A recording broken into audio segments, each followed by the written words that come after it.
This is the behind the scenes for Chameleon.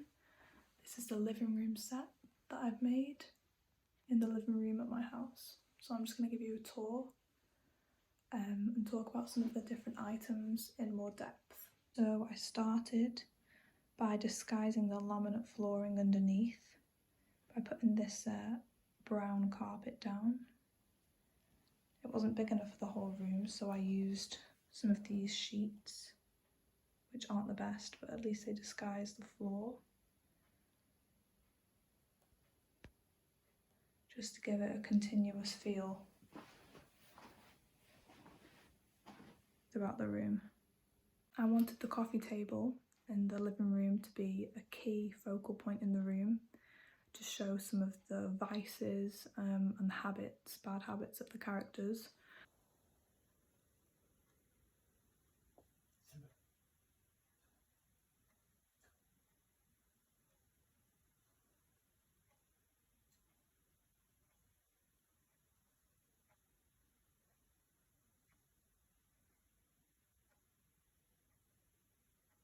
I'm just going to show you a piece that I made myself, especially for the shoot.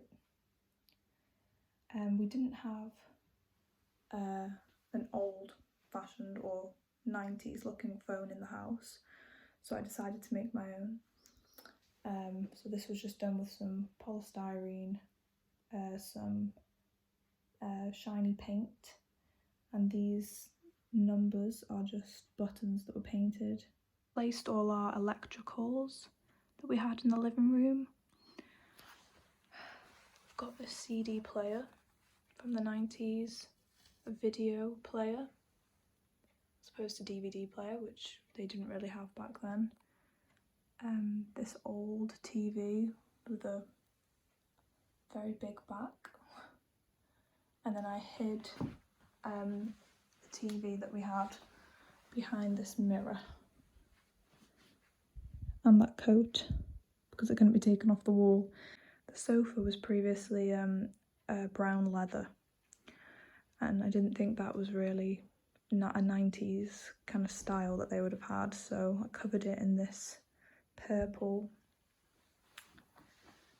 throw that I had, and then I covered the green cushions that I had with t-shirts in all these block colours which were prevalent in the 90s. I wanted to show their carelessness by including some old takeaways that haven't been thrown away. They've just left them on the sofa and on the windowsill, bag on the floor. I included this white electric heater just to show that maybe the central heating doesn't work, and that they had to buy this to keep warm, just to show their social class in a way, show they aren't very well off.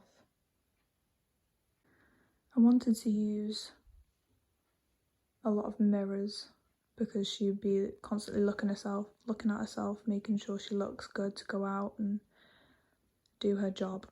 I decided to take the curtains off the rail just to make the room feel a bit more bare and less furnished. I've also included hints to what she does, such as this whip, and some more subtle hints, such as this eye mask. And of course, magazines.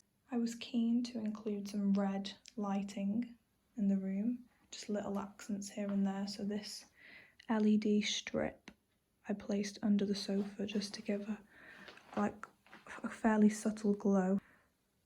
These fairy lights don't shine a lot of red light, but they're just a little red pops.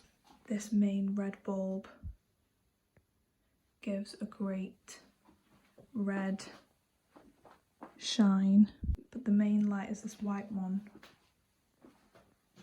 which sort of washes the red out so it isn't too prominent. But yeah, I was keen for the red to just pop here and there in the room to connote her line of work, red light. As well as this, it also anchors the fact that she lives a dangerous life and that a dangerous thing happens to her in this scene, and it's very gruesome. Because the colour red connotes that to the audience.